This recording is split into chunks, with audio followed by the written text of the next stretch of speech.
बसंतपुर गांव में सुरेश नाम का गरीब मजदूर अपनी पत्नी सुलेखा और 5 साल की बेटी मोनिका के साथ रहता था। साथ ही वो हर किसी की मदद भी किया करता था, जिस वजह से गांव के लोग उसकी बहुत तारीफ किया करते थे। एक दिन जब सुरेश शाम को काम पर से घर वापस आ रहा होता है, तभी रास्ते में उसे एक घायल चुड़ैल दिखाई देती है, जिसे देखकर सुरेश बहुत ज्यादा घबरा जाता है। लेकिन फिर भी वो उस चुड़ैल की मदद करने के लिए उसके पास जाता है और कहता है, अरे तुम्हें तो बहुत ज्यादा चोट लगी है, पर तुम्हें इतनी ज्यादा चोट कैसे लगी? वो दरअसल मैं शिकार करने के लिए अपनी गुफा से बाहर निकली थी, लेकिन एक दुष्ट तांत्रिक ने मुझे अपनी जादुई शक्तियों से घायल कर दिया, क्योंकि उसे लग रहा था मैं लोगों को नुकसान पहुंचाऊंगी। लेकिन मैंने आज तक कभी भी किसी इंसान को कोई तकलीफ नहीं दी है, इसलिए तुम्हें मुझसे डरने की कोई जरूरत नहीं है। मेरी मदद करो। ठीक है, तुम चिंता मत करो, मैं तुम्हें अभी हॉस्पिटल लेकर चलता हूँ। नहीं, मैं तुम्हारे साथ अस्पताल नहीं जा सकती हूँ, क्योंकि मैं तुम्हारे साथ अस्पताल गई तो वहाँ सब लोग मुझे देखकर डर जाएंगे और कोई भी मेरा इलाज नहीं करेगा।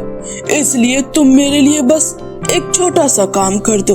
यही पहाड़ियों के पीछे परियों की दुनिया का एक जादुई झरना है, बस तुम मुझे उस झरने का थोड़ा सा पानी लाकर दे दो। उसे पीते ही मेरे सारे जख्म ठीक हो जाएंगे। ठीक है, मैं अभी तुम्हारे लिए जादुई झरने का पानी लेकर आता हूँ। इतना कहकर सुरेश जादुई झरने का पानी लेकर आता है और उस चुड़ैल को दे देता है, जिसे पीकर चुड़ैल के सारे जख्म बिल्कुल ठीक हो जाते हैं। तभी वो कहती है, सच में तुम एक बहादुर और दयालु इंसान हो। अगर तुम्हारी जगह कोई और होता तो मुझे देखकर कब का यहाँ से भाग जाता, लेकिन तुमने बिना डरे मेरी इतनी सहायता की।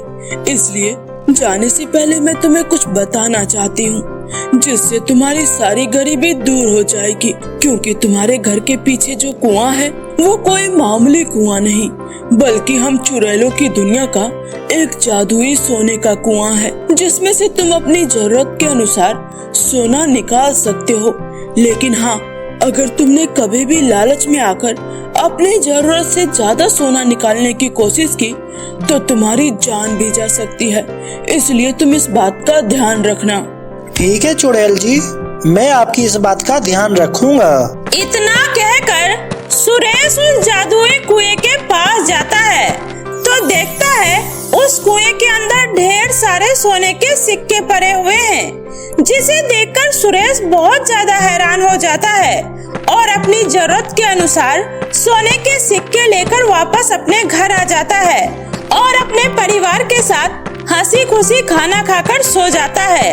अगली सुबह जब सुरेश उसी सोने के सिक्के को लेकर सुनार के पास जाता है तो सुनार सोने के सिक्के को देखकर कहता है, अरे भाई सुरेश, आखिर तुम्हारे पास इतनी कीमती सोने का सिक्का आया कहाँ से?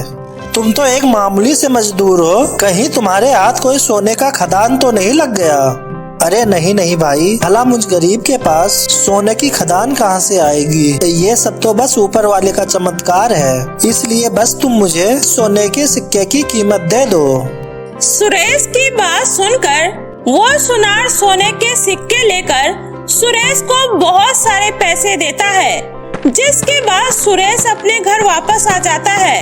तभी उसकी पत्नी सुलेखा कहती है, सुनिए जी, कल हमारी बेटी का जन्मदिन है, इसलिए मैं सोच रही थी क्यों ना हम कल उसके लिए एक छोटा सा केक लाकर काटे, उसे बहुत अच्छा लगेगा। अरे सुलेखा, तुम चिंता मत करो, कल मैं अपनी बेटी का जन्मदिन बहुत ही धूमधाम से मनाऊंगा और साथ ही साथ पूरे गांव वालों को न्योता भी दूंगा। क्या आप सच कह रहे हैं जी? लेकिन आपके पास इतने सारे पैसे आएंगे कहाँ से?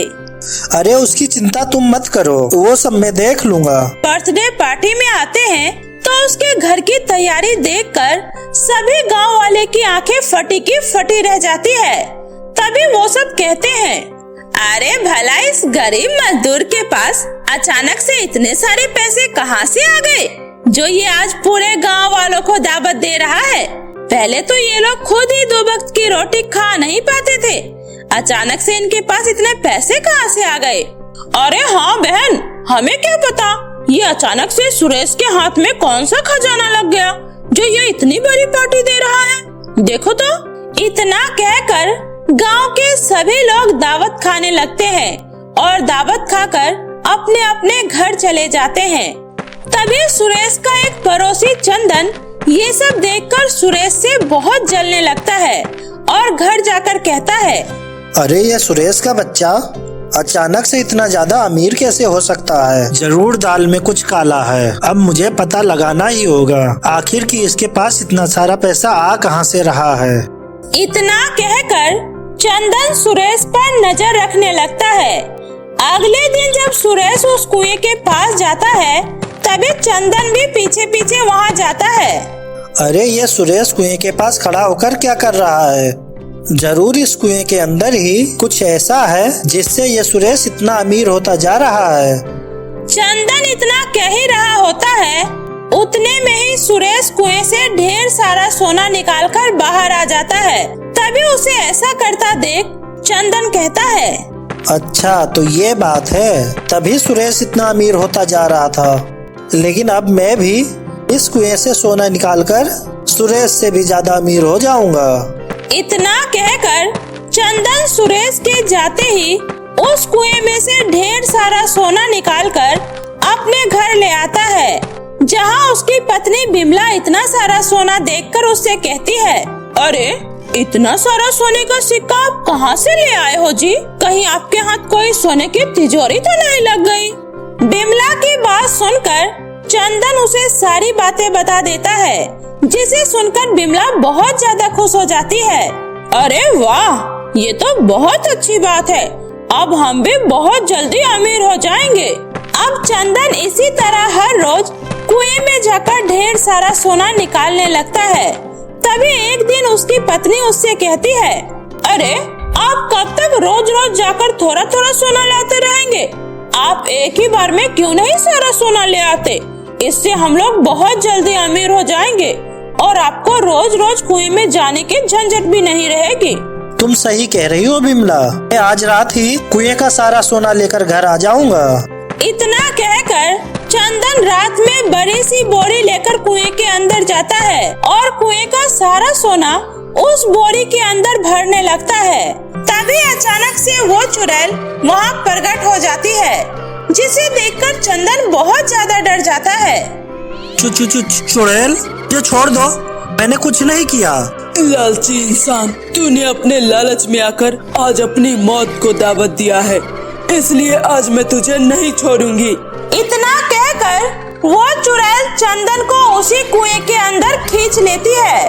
वहीं घर पर चंदन की पत्नी बिमला उसका इंतजार कर रही थी, लेकिन जब पूरी रात चंदन घर वापस नहीं आता तो बिमला बहुत ज्यादा परेशान हो जाती है और रोते हुए सुरेश के घर जाती है और उसे सारी बातें बता देती है। जिसके बाद सुरेश चंदन का पता लगाने उसी कुएं के पास जाता है, जहां उसे चंदन की लाश मिलती है।